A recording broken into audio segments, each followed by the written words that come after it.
जय श्री राम भाइयों और दोस्तों। हमारे चैनल राम की संग के गुप्ता को लाइक सब्सक्राइब करें और राम कथा निरंतर सुनें। कल से आगे की कथा सुनाते हैं। कल हमने बताया कि सारे बानर भालू समुद्र के किनारे पर पहुंच गए हैं और भगवान राम ने डेरे लगवा दिए हैं और सारे बानर भालू वहाँ पर जो आसपास जंगल हैं, वन हैं और बाग बगीचे हैं, उनमें फल खा रहे हैं। अब आगे की कथा कहते हैं। वहाँ निशाचर रहे सशंका, जब ते जार गए हो कपिलंका।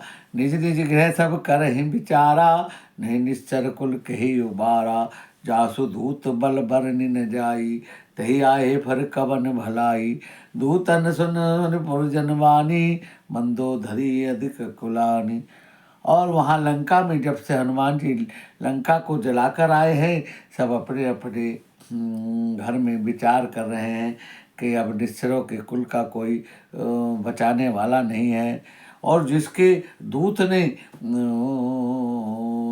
दूत ने हमारी लंका को जला दिया, अब वो समुद्र के हमारी लंका के किनारे पर आ गए हैं, तो हमारा कोई भला होने वाला नहीं है। अब इससे मंदोदरी राजा की जो पत्नी है, वो रानी है, वो बड़ी दुखी हो रही है, चिंतित हो रही है।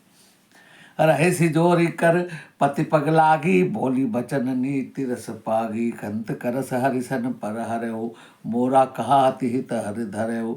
समझत जासु दूत कई करनी, सतव गर्भ रजनी चर धरनी। तासु नारी निज सचिव भलाई, पठबऊ कंत जो चहो भलाई। अब मंदोदरी कहती है, हाथ जोड़कर और पैरों में पड़कर कहती है कि हे नाथ, जिसके दूत ने हमारी लंका को जला दिया और जिसने जाते समय ऐसी दहाड़ मारी कि हमारी निशाचरियों के 7वें महीने के सारे गर्भ एक साथ गिर गए और वो हमारे लंका के किनारे पर आ गए हैं, समुद्र के किनारे पर आ गए हैं। अब हमारा कोई बचाने वाला नहीं है। मेरी बात मानो कि आप एक अपने सचिव के साथ सीता जी को वापस उनके पास पहुंचा दो, अगर अपना भला चाहते हो तो। तब कुल कमल विपिन दुखदाई, सीता सीत निशा समाई। सुनो सजनाथ सीता बिन दीने, हित न तुम्हार संभोज कीने। राम बाण अहि कर सरिस, निकर निशाचर भेक। जब लगी गरसत न तब लगी, जतन करऊ तज टेक। मंदोदरी कहती है कि सीता जो है हमारी लंका में काल के समान आई है। हे प्रभु, सीता के दिए बिना तुम्हें शंकर जी भी तुम्हारा हित नहीं कर सकते। और राम के जो बाण हैं वो सर्पों के समूह के समान हैं, जैसे राक्षसों के समूह मेंढक के समान हैं। जब तक वे इन्हें ग्रसित नहीं लेते, निगल नहीं जाते, तब तक हट छोड़ उपाय कर लीजिए, कुछ नहीं होने वाला है। शवन सुनी सटता करिवानी, भेषा जगत विदित अभिमानी। सुबह स्वभाव नारी कर साचा, मंगल में भव मनति काचा। जो आवई मर खटखट काई, जिया रे जिया विचार निशाचर खाई। कभी लोक पुजा की त्रासा, तासु नारी सभी बड़ी हासा। और क्या कहती है कि मूर्ख और जगत प्रसिद्ध अभिमानी रावण कानों से उसकी वाणी को सुनकर खूब हंसता है और कहता है, स्त्रियों का स्वभाव ही डरपोक होता है। तुम महलों में रहो, तुम्हें कोई भय करने की जरूरत नहीं है। जो यदि बानर की सेना आवेगी तो बेचारे राक्षस उसे खा कर अपना जीवन निर्वाह करेंगे। उसे डरने का कोई कारण ही नहीं है। और बहुत हंसता है। हंस गई भेष तायुर लाई, चलो सभा ममता दिखाई। मंदोदरी हृदय कर चिंता, कहो कंत पर विधि विपरीता। अब मंदोदरी बड़ी चिंता करती है कि मेरे पति तो कोई बात मानते ही नहीं, लगता है विधाता ही हमसे बाम हो गया है, विमुख हो गया है। बैठे हो सभा खबरी सिपाही, सिंधु पार सेना सवाई, बूझ सचिव चित मत कहु, ते जब हसे मुष्ट कर रहु।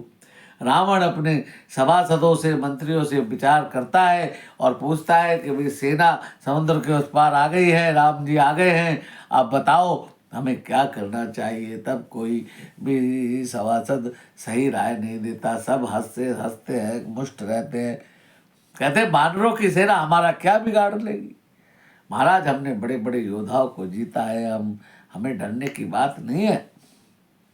जीते सुरासुर तब श्रम नाही, नर मानर के लेखे माही। हमने तो देवताओं को जीता है, तब ये नर मानर क्या है हमारे सामने। सचिव वेद गुरु तीन जो, प्रिय बोले भयास, राज धर्म तर तीन कर होई बेगई नाश। सचिव वैद और गुरु ये तीनों को सही बात कहनी चाहिए, नहीं तो उस राजा का भला नहीं होता, उसका नाश हो जाता है। सोई रावण कहु बने सहाय, स्तुति करे सुनाई सुनाई। अफसर जानी विभीषण आवा, भ्राता चरण शीस तेहि नावा। और ये सब बातें हो रही हैं, तभी उसी समय विभीषण आते हैं और सिर निभा कर अपने उचित आसन पर बैठते हैं। रावण ने अपने भाई विभीषण को ऊंचे सचिव के पद पर रखा था।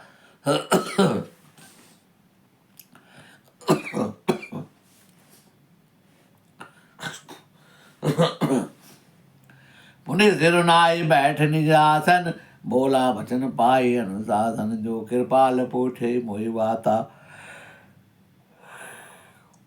मति अनुरूप कहो हित ताता। अब विभीषण जी दोबारा से सिर निभा कर अपने आसन पर बैठते हैं और अनुशासन आज्ञा लेकर बोलते हैं। कहते हैं हे कृपालु, यदि आप आज्ञा दो तो मैं कुछ अपनी विचार भी रखना चाहता हूँ।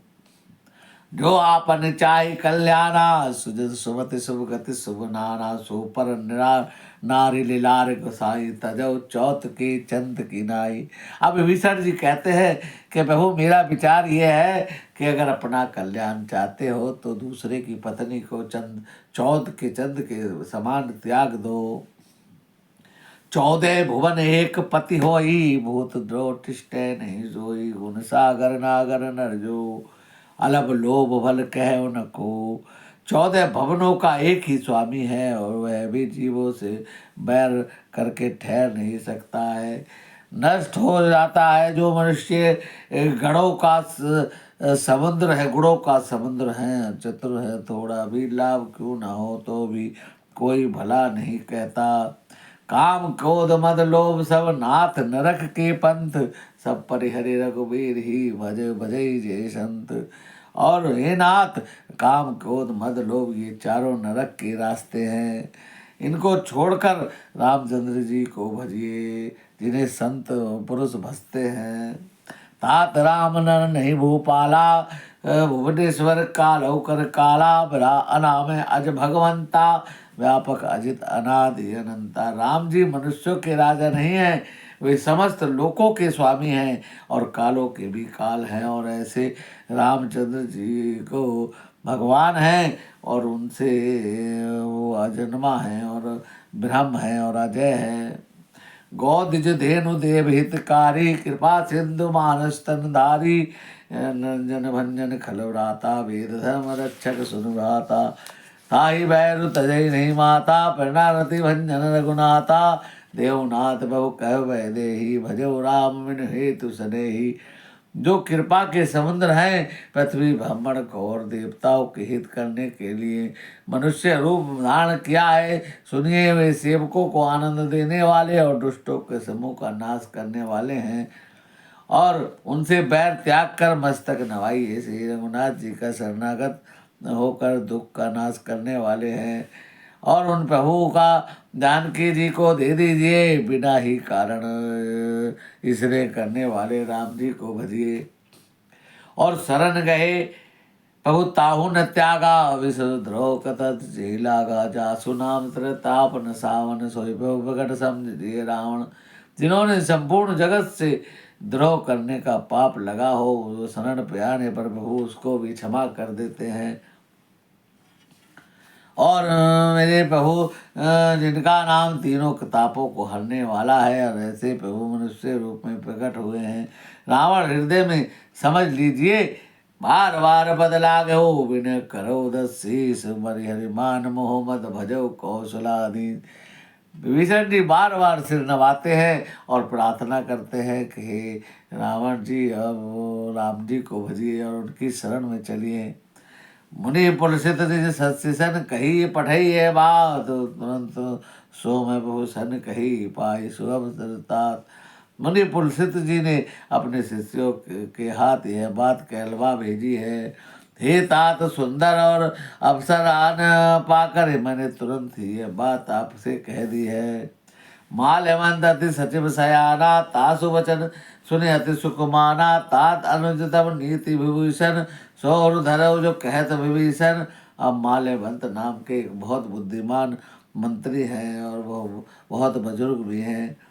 उसने विभीषण के वचनों का अनुसरण किया है और कहा है कि तुम्हारे छोटे भाई ने नीति वाली बात कही है, आप इनकी बात को मानिए। जो विभीषण कह रहे हैं उनकी बात को मानो और सीता जी को वापस करो। भाई और दोस्तों, रावण विभीषण की बात नहीं मानते और आज की कथा को यही विराम देते हैं। आगे की कथा कल करेंगे। भगवान राम सबका मंगल करें। जय श्री राम।